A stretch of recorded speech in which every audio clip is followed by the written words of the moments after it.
નમસ્કાર વિદ્યાર્થી મિત્રો, સ્વાગત છે તમારું આપણી યુટ્યુબ ચેનલ પર. અને આજે આપણે જોવાના છીએ ધોરણ 11 અર્થશાસ્ત્ર વિભાગ એના વિકલ્પોનું સોલ્યુશન. તો મિત્રો જોડાયેલા રહેજો પૂરા વિડીયો સાથે. વિડીયો ગમ્યો હોય તો વિડીયો લાઇક કરવાનું ભૂલતા નહીં. અને જો તમને આખા ગાલા એસાઇનમેન્ટના સોલ્યુશનની પીડીએફ મેળવવા માંગતા હોય તો નીચે ડિસ્ક્રિપ્શનમાં આપેલ નંબર પર કોલ કરો, જેની કિંમત માત્ર ને માત્ર મિત્રો 50 રૂપિયા છે. તો આખા ગાલા એસાઇનમેન્ટ સોલ્યુશન ધોરણ 11નું આખું ગાલા એસાઇનમેન્ટ સોલ્યુશનનું પીડીએફ મેળવો મિત્રો. તો ચાલો મિત્રો શરૂ કરીએ આપણો વિડીયો. તો ચાલો મિત્રો શરૂ કરીએ આપણે આજનો વિડીયો. અર્થશાસ્ત્ર વિભાગ એ ના પ્રકરણ નંબર 1 નો જે વિકલ્પો છે એનું સોલ્યુશન મિત્રો આજે આપણે જોવાના છે. તો મિત્રો જોડાયેલા રહેજો પૂરા વિડીયો સાથે. અને ચેનલ પર જો તમે નવા આવ્યા હોય તો ચેનલને મિત્રો જરૂરથી સબસ્ક્રાઇબ કરી દેજો, કેમ કે ધોરણ 11 ના ગાલાના એસાઇનમેન્ટનું સોલ્યુશન ફક્ત ને ફક્ત આપણી ચેનલ પર તમને મળે છે મિત્રો. બીજી કોઈ પણ ચેનલ તમને આ ગાલા એસાઇનમેન્ટનું સોલ્યુશન મિત્રો પ્રોવાઈડ કરતી નથી, આપણી ચેનલ પ્રોવાઈડ કરે છે. તો જરૂરથી આપણી ચેનલ મિત્રો સબસ્ક્રાઇબ કરવાનું ભૂલતા નહીં. ફટાફટ મિત્રો ચેનલ સબસ્ક્રાઇબ કરી દો. તો ચાલો શરૂ કરીએ આપણો આજનો વિડીયો. વિભાગ એ નું સોલ્યુશન મિત્રો. એક મિનિટ, હા શરૂ કરીએ. પ્રકરણ નંબર 1 છે મિત્રો અર્થશાસ્ત્રને સામાજિક વિજ્ઞાનનો દરજ્જો આપનાર અર્થશાસ્ત્રી કોણ? તો મિત્રો આ બધાને ખબર છે. તો તમને ભણાવતી વખતે ટીચર જ્યારે તમને ભણાવતા હતા તમે ત્યારે ધ્યાન આપ્યું છે તો તમને જવાબ તો મિત્રો ખબર જ છે કે એડમ સ્મિથ અને એડમ સ્મિથ તો કેટલી વાર વાંચ્યું છે. સામાન્ય રીતે દેશ, વર્ષ, વરસાદ જેવી સ્વતંત્ર ચલ રાશિ તેના ઉપર દર્શાવવામાં આવે છે. તો કે આ રીતે પર. અને કેટલાક વિદ્યાર્થીઓ કમેન્ટો પૂછતા હતા કે સાહેબ તમારું નામ શું છે? તો મિત્રો મારું નામ સોનાર શુભમ છે મિત્રો. ચેનલને સબસ્ક્રાઇબ કરવા ના ભૂલો, વિડીયોને લાઈક કરવા મિત્રો ના ભૂલો. ફટાફટ વિડીયો લાઈક હોવી જોઈએ મિત્રો. તમારું સોલ્યુશન ખાલી આ ચેનલ પર મળે છે મિત્રો. એસએસ ગુજરાત એજ્યુકેશન પર મિત્રો મળે છે. તો ફટાફટ ચેનલને મિત્રો સબસ્ક્રાઇબ કરી દેજો. ત્રીજું, આકૃતિ કે આલેખ વાય ઘડી પર શું દર્શાવવામાં આવે છે? તો કે મિત્રો એ ચલ દર્શાવવામાં આવે છે આકૃતિ કે આલેખને. ચોથું, ઇકોનોમિક શબ્દ કયા ગ્રીક શબ્દ પરથી ઉતરતા? ઇકોનોમોસ મિત્રો. મોસ્ટ એમપી છે મિત્રો. આ તો પ્રશ્નો આવે ને આવે જ પરીક્ષામાં. નીચેમાંથી કયું એકમલક્ષી અર્થશાસ્ત્ર નથી? તો કે એ ભાવ સપાટીનું નિર્ધારણ. મિત્રો તમે આખા ગાલા એસાઇનમેન્ટના સોલ્યુશનની પીડીએફ મેળવવા માંગતા હોય ધોરણ 11 ની, તો મિત્રો નીચે ડિસ્ક્રિપ્શનમાં આપેલ નંબર પર કોલ કરો. જે આખા ગાલા એસાઇનમેન્ટના સોલ્યુશનની પીડીએફ માત્ર ને માત્ર મિત્રો 50 રૂપિયા છે. તો તમે ફટાફટ કોલ કરીને મેળવો. કેટલાક વિદ્યાર્થીઓ આપણી ચેનલ પરથી આ પીડીએફ મેળવી લીધી છે અને એ ગાલાનો એસાઇનમેન્ટનું સોલ્યુશન કરવાનું મંડી પણ ગયા છે. ફટાફટ મોઢે પણ થઈ ગયું છે એમનું. અને મિત્રો આ જે અક્ષરો છે તમારે જો સારી ક્વોલિટીમાં જોઈએ તો તમે ક્વોલિટી વધારી શકો છો. 1000 થી એટલી ફૂલ ક્વોલિટી કરી નાખો જેટલી તમને વધુમાં વધુ સારા અક્ષરમાં દેખાય, કેમ કે આપણી ટીમમાંથી આમાં સારા અક્ષરમાં લખવામાં આવ્યું નથી. અર્થશાસ્ત્રને વાસ્તવવાદી વિજ્ઞાન તરીકે રજૂ કરનાર અસરથી એમ તો સારા જ છે, તો મીડિયમ અક્ષરો છે. તો કે રોબિન્સ મિત્રો. Option number B. સાતમું, નીચેના પૈકી કઈ આર્થિક પ્રવૃત્તિ નથી? તો કે ડોક્ટર પોતાની પત્નીની સારવાર કરે તો એ આર્થિક પ્રવૃત્તિ ના જ હોય મિત્રો. આપણે ડાયરેક્ટ જવાબો લખેલા છે, કેમ કે તમે ફાલતુ ઓપ્શનો પર ધ્યાન આપશો તો મેં પરીક્ષામાં ફાલતુ ઓપ્શનો જ યાદ હતા. આપણે ડાયરેક્ટ જવાબો લખેલા છે મિત્રો. 9, સંજય થિયેટરમાં જઈને ફિલ્મ જુએ છે. આ કયા પ્રકારની પ્રવૃત્તિ છે? તો કે આર્થિક પ્રવૃત્તિ છે. સંજય ફિલ્મ જોવે, આર્થિક પ્રવૃત્તિ થાય. પૈસા આપે ને મિત્રો, નાણાંનું લેવડ દેવડ થાય છે, વિનિમય થાય છે. સમજી ગયા શું કહેવા માંગુ છું? માનવીની આર્થિક સમસ્યાનું ઉકેલ અને માનવીના આર્થિક વર્તનનો અભ્યાસ કરતા શાસ્ત્રને કયા નામે ઓળખવામાં આવે છે? તો મિત્રો ચેપ્ટરનું નામ શું છે મિત્રો? ચેપ્ટરનું નામ છોડો, વિષયનું નામ શું છે? કયો વિષય ભણો છો તમે? અર્થશાસ્ત્ર ભણો છો તો અહીંયા આન્સરમાં અર્થશાસ્ત્ર જ આવે ને.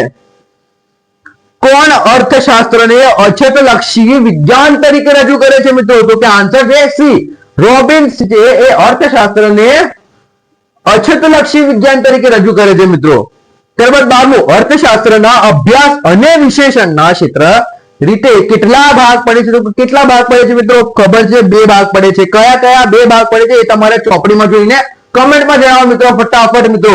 અને કોઈ પણ ડાઉટ હોય, કોઈ પણ વિડીયો જોઈતો હોય, કોઈ પણ વિડીયો તમારે જોઈતો હોય એ તમે કોમેન્ટ કરો, આપણે સરસ બનાવીને આપી દઈશું મિત્રો. પ્રકરણ નંબર 2 વિડીયોને લાઈક કરવાનું ભૂલતા નહીં. આખા ગાલા એસાઇનમેન્ટ સોલ્યુશનની પીડીએફ લેવા માંગતા હોય તો નીચે ડિસ્ક્રિપ્શનમાં આપેલ નંબર પર કોલ કરો મિત્રો. આખા ગાલા એસાઇનમેન્ટ સોલ્યુશનની કિંમત માત્ર ને માત્ર પીડીએફ ની કિંમત છે 50 રૂપિયા. આટલા 50 રૂપિયામાં તો કોઈ ચેનલ તમને પ્રોવાઈડ નથી કરતી ને આપણી ચેનલ આપણે પ્રોવાઈડ કરીએ છીએ મિત્રો. તો જરૂરથી કોલ કરીને મિત્રો આ મેળવો જ. અને જો તમે એ પીડીએફ ફ્રીમાં જોવા માંગતા હોય તો ચેનલને સબસ્ક્રાઇબ કરી દો મિત્રો. આપણા આ વિડીયો બધા ફ્રી છે મિત્રો, તમે જોઈ શકો છો. પ્રકરણ નંબર 2 છે પાણીનું વિનિમય મૂલ્ય કેવું હોય છે? તો ખૂબ નીચું હોય છે પાણીનું વિનિમય મૂલ્ય. માનવ જીવન માટે વસ્તુ કેટલી ઉપયોગી છે તે બાબત વસ્તુનું કયું મૂલ્ય દર્શાવે છે? તો કે આન્સર છે ઉપયોગિતાનું મૂલ્ય મિત્રો. આ દર્શાવે છે ઉપયોગિતાનું મૂલ્ય.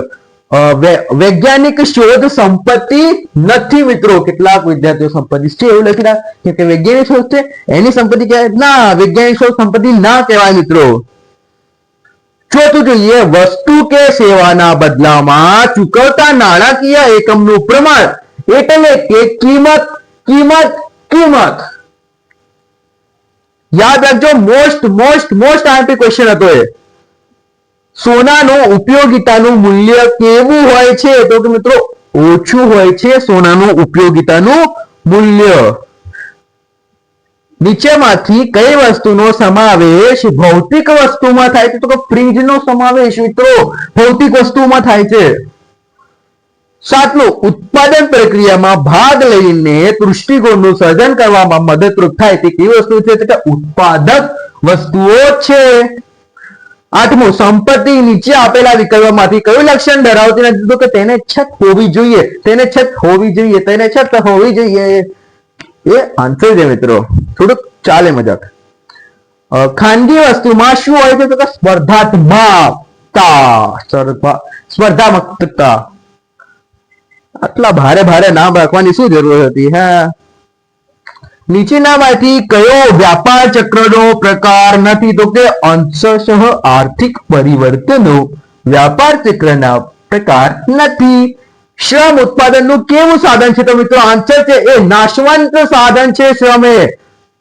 12મું તમામ કુદરતી સંપત્તિ એટલે કે મિત્રો જમીન. મિત્રો ચેનલ પર નવા આવ્યા હોય તો ચેનલને ફટાફટ મિત્રો સબસ્ક્રાઇબ કરો. તમારા કામના તમારા એજ્યુકેશનના રિલેટેડ બધા વિડીયો આપણી ચેનલ પર ઉપલબ્ધ છે. ફટાફટ મિત્રો ચેનલને સબસ્ક્રાઇબ, વિડીયોને લાઈક કરવાનું ભૂલતા નહીં. અને પીડીએફ મેળવવા માંગતા હોય આખા ગાલા એસાઇનમેન્ટ સોલ્યુશન તો નીચે ડિસ્ક્રિપ્શનમાં આપેલ નંબર પર કોલ કરો. આખા ગાલા એસાઇનમેન્ટ સોલ્યુશનની કિંમત માત્ર ને માત્ર મિત્રો 50 રૂપિયા છે, તો કોલ કરીને મેળવો. પંખો અને વીજળી કયા પ્રકારની વસ્તુઓ છે? તો પંખો અને વીજળી એ પૂરક વસ્તુઓ છે મિત્રો. માંગનું વિસ્તરણ માંગ રેખા પર કઈ તરફ જતા મળે છે? તો કે માંગનું વિસ્તરણ માંગ નીચી તરફ જતા મળે છે. વ્યક્તિની આવકમાં વધારો થતા નિમ્ન ગુણવત્તાવાળી વસ્તુની માંગ ઘટે છે. ત્યાર પછી ચોથો પ્રશ્ન આપણે ફટાફટ સોલ્યુશન કરાવીએ છીએ જેથી વિદ્યાર્થીઓને ઓછા સમયમાં વધુ મહેનત થઈ શકે છે. એકવાર ફરીથી આપણે ત્રીજો પ્રશ્ન જોઈ લઈએ. વ્યક્તિની આવકમાં વધારો થતા નિમ્ન ગુણવત્તાવાળી વસ્તુઓની માંગ ઘટે છે. જેમ કે વ્યક્તિનો કોઈ આવક હોય એમાં વધારો થાય તો કોઈ બીજી વસ્તુ હોય તો ગુણવત્તામાં તો વસ્તુની માંગમાં ઘટે જ. કિંમત અને માંગ વચ્ચે કેવો સંબંધ હોય છે? તો કે વ્યસ્ત સંબંધ હોય છે મિત્રો કિંમત અને માંગ વચ્ચે.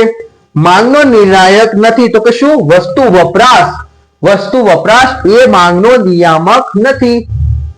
માંગની મૂલ્ય સાપેક્ષતા કેટલા પ્રકારો હોય છે? તો માંગની મૂલ્ય સાપેક્ષતાના મિત્રો 5 પ્રકાર હોય છે. એ 5 પ્રકાર તમે ચોપડીમાંથી જોઈને કે ડાયજેસ્ટમાંથી જોઈને તમે કમેન્ટમાં જણાવો કયા 5 પ્રકાર હોય છે, જેથી તમારું પણ રિવિઝન થાય મિત્રો. અને કોઈ ડાઉટ હોય તો કમેન્ટમાં જણાવી શકો છો. અને વિડીયોને લાઈક કરવાનું તો મિત્રો ભૂલતા જ નહીં. ફટાફટ લાઈક કરતા જાઓ. માંગના વિધેયમાં કિંમત શું છે? તો કે કારણ છે મિત્રો. માંગના વિધેયમાં કિંમત એ કારણ છે. 8મું માંગ રેખાને ધાર કેવો હોય છે? તો કે માંગ રેખાનો ધાર ઋણ હોય છે મિત્રો. 10મું માંગને અસર કરતા પરિબળો કેટલા વિભાગમાં વહેંચવામાં આવે છે? તો કે 2 વિભાગમાં વહેંચવામાં આવે છે મિત્રો. હલકા પ્રકારની વસ્તુઓ બીજા કયા નામથી મોસ્ટ આઈએમપી ક્વેશ્ચન મિત્રો ફટાફટ ટીક કરી લેજો. મોસ્ટ આઈએમપી ક્વેશ્ચન છે. હલકા પ્રકારની વસ્તુઓ બીજા કયા નામથી ઓળખવામાં આવે છે? તો કે ગિફન વસ્તુઓના નામથી ઓળખવામાં આવે છે. આ પ્રશ્ન પહેલી નહીં, બીજી નહીં, ત્રીજી પરીક્ષામાં તો આવશે જ મિત્રો. માંગની સાપેક્ષતા કયા પ્રકારનું માપ છે? તો કે સાપેક્ષ માપ છે મિત્રો. માંગની સાપેક્ષતા એ સાપેક્ષ માપ છે. પૂરક વસ્તુઓ કેવી હોય છે? તો કે પૂરક વસ્તુઓ હોય છે જોડાયેલી હોય છે મિત્રો. ચોથું જોઈએ એના પહેલા મિત્રો, જો તમે આખા ગાલા એસાઇનમેન્ટ સોલ્યુશન ની પીડીએફ મેળવવા માંગતા હોય ધોરણ 11 ના બધા વિષયો આપણે સોલ્યુશન કરીએ છીએ આપણી ચેનલ પર, અને જો તમે બધાની પીડીએફ એક સાથે મેળવવા માંગતા હોય એ પણ ખાલી ફક્ત 50 રૂપિયામાં તમને ઉપલબ્ધ કરે છે આપણી ચેનલ. તો ફટાફટ આ ડિસ્ક્રિપ્શનમાં આપેલ નંબર પર કોલ કરો અને એ પીડીએફ મિત્રો બધી પીડીએફ મેળવો તમે. ભવિષ્યમાં ભાવો વધવાની અટકળો હોય તો પેઢી વર્તમાન પુરવઠો ઘટાડે છે. પુરવઠાને અસર કરતા પરિબળો કેટલા છે? તો 5 છે મિત્રો. માહિતીના મતે બજારની મહત્વની અનિવાર્ય બાબતો કઈ છે? તો કે બજાર માંગનો બજાર પુરવઠો. ત્યારબાદ જોઈએ ચેનલને સબસ્ક્રાઇબ કરવાનું મિત્રો ભૂલતા નહીં.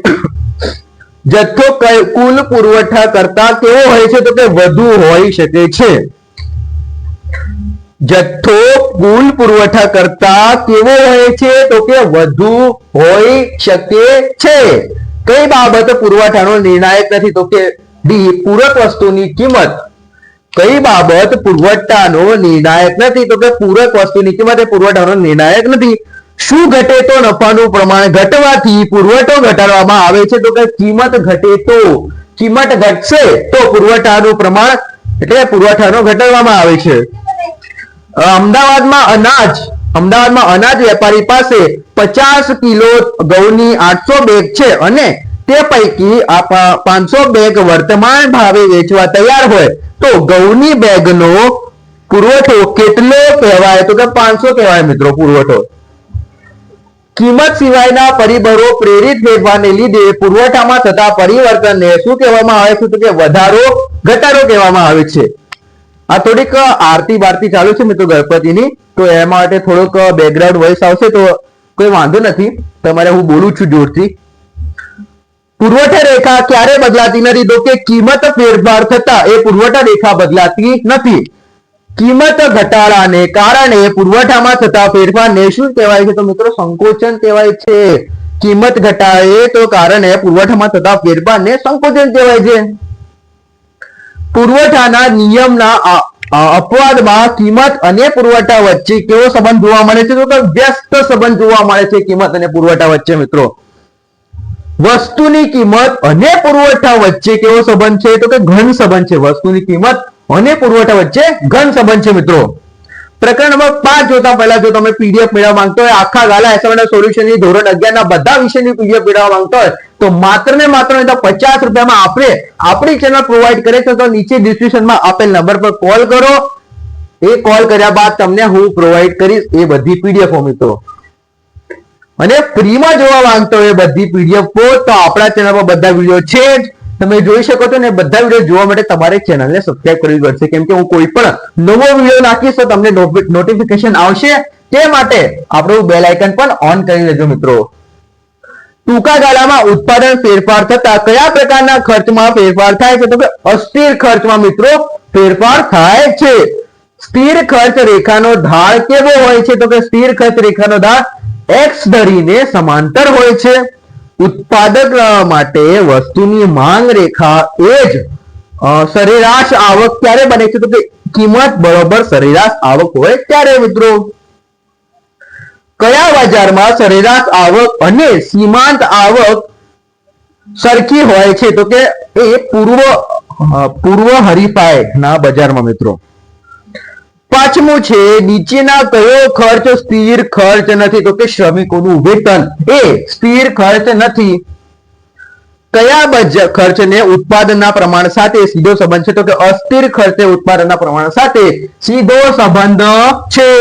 પ્રો માર્શલના મતે ઉત્પાદનનો મુખ્ય ખર્ચ કયો છે? તો કે અસ્થિર ખર્ચ.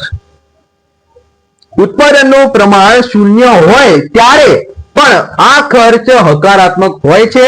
તો કે ડી સ્થિર ખર્ચ હકારાત્મક હોય છે. પેઢીનું કદ ખૂબ જ મોટું બનતા સરેરાશ ખર્ચ છે તો કે વધે છે મિત્રો. 10મું જોઈએ કયા ખર્ચને માપી શકાતો નથી? તો કે વાસ્તવિક ખર્ચ હોય છે મિત્રો, એને આપણે માપી શકતા નથી. 11મું કયા પ્રકારની ખર્ચની રેખા એક શખ્સને સમાંતર હોય છે? તો કે સી મિત્રો આન્સર છે એનો સ્થિર ખર્ચની રેખા. ત્યારબાદ 12મું એક છેલ્લો પ્રશ્ન છે, સરેરાશ ખર્ચની રેખા આકાર કેવો હોય છે? તો તે યુ આકાર જેવો હોય છે. આથી આપણો વિડીયો પૂરો થાય છે. વિડીયો ગમ્યો હોય તો વિડીયોને લાઈક કરજો, ચેનલને સબસ્ક્રાઇબ કરવાનું મિત્રો ભૂલતા નહીં, અને આખા ગાલા એસાઇનમેન્ટના સોલ્યુશનની પીડીએફ જો તમે મેળવવા માંગતા હોય તો નીચે ડિસ્ક્રિપ્શનમાં આપેલ નંબર પર કોલ કરો, જેની કિંમત માત્ર ને માત્ર મિત્રો 50 રૂપિયા છે. આખા ગાલા એસાઇનમેન્ટના સોલ્યુશનની બધી પીડીએફો તમને પ્રોવાઈડ કરવામાં આવશે આપણી ચેનલ પર મિત્રો.